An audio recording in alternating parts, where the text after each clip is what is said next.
حسین ابن علی نے فطرتیں بدلی تھیں ایک شب میں، بجھی ہیں شمع اور محفل سے پروانے نہیں جاتے. تو وہ شمع یاد ہوگی آپ کو جو امام حسین نے گل کرا کے امتحان لیا تھا، اور اس کے بعد سے جو شمع جلی ہے تو کوئی عزاخانہ، کوئی کربلا اس شمع سے دور نہیں ہے. آئیے حضرات، اس جشن کی خوبی یہ ہے کہ ہندوستان اور پاکستان سے برابر سے شعراء کرام تشریف لے آئے ہیں. اور میں فردن آپ کو بتاؤں، معروف سرسوی، نیر سرسوی صاحب کا خاندان، قاصد سرسوی صاحب کا سلسلہ، سرسی جیسے سرزمین اور بستی، بچپن سے شاعری کرتے ہیں اور اپنی عمر سے بڑی شاعری ہمیشہ کی ہے. آج پوری دنیا میں جہاں جہاں اردو بولی اور جانی جاتی ہے وہاں معروف سرسوی پہچانے جاتے ہیں. میں ایک شعر پڑھتا مگر وقت بالکل نہیں ہے، ہمارے پاس 1.5-2 گھنٹے ہیں اور تمام شعراء کرام کو پڑھنا ہے.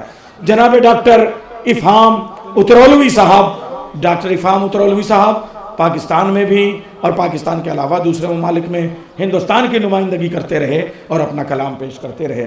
جناب ناصر زیدی، معلوم ہے آپ کو، ان کے پڑھے ہوئے نوحے ہمارے گھروں میں پڑھے جاتے ہیں اور پوری دنیا میں عام ہیں. بلکہ مجھے لگتا ہے کہ ندیم سرور اور یہ دونوں ساتھ ساتھ ہی اس دنیا میں آئے اور اپنی شناخت بنائی. جہاں جہاں عزاداری ہوتی ہے وہاں ناصر زیدی صاحب کا نام جانا جاتا ہے. جناب مہدی بھائی نے منافقت کے ریگستانوں میں منقبت کے گلاب کھلائے دبئی کی سرزمین پہ، اور اس کے بعد دبئی کو چھوڑ دیا مگر تورہ نہیں چھوڑا. جناب ڈاکٹر نایاب ہلوری صاحب پوری دنیا میں مہمان کی حیثیت سے جاتے ہیں مگر کربلا میں زمیندار کربلا کے قدموں میں رعایا بن کے میزبان خصوصی کی حیثیت سے آج کے جشن کی کنوینر کے طور پہ موجود ہیں، تاکہ یہ دنیا کو ثابت ہو کہ جو شخص دنیا میں پڑھنے جاتا ہے وہ خود اہتمام کر کے لوگوں کو پڑھوانے کا کتنا بڑا کلیجہ رکھتا ہے. استقبال کیجئے ڈاکٹر نایاب ہلوری کا. میر منقبت نایاب ہلوری، نعرہ حیدری. جناب حسنین اکبر صاحب، آپ جانتے ہیں ان کے اشعار، وہ بھی دبئی میں رہے مگر پاکستان کی نمائندگی پوری دنیا میں کرتے رہے، وہ ہمارے درمیان موجود ہیں.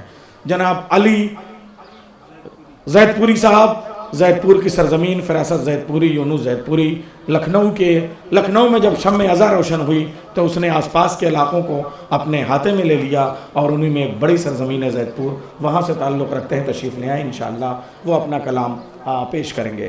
بشارت صاحب، ہلور سے آپ کا تعلق ہے، ظاہر سی بات ہے، ہلور ایسی بستی ہے جس کی ہستیاں مدح اہل بیت میں جہاں جہاں بھی مدح ہوتی ہے وہاں وہاں پہچانے جاتے ہیں، اور ان کی شاعری میں ایک ایک مصرع نگینے کی طرح سے رہتا ہے، گویا نگینوں کی شاعری کرتے ہیں. آپ ان کا بھی استقبال کیجئے بآواز بلند نعرہ صلوات سے.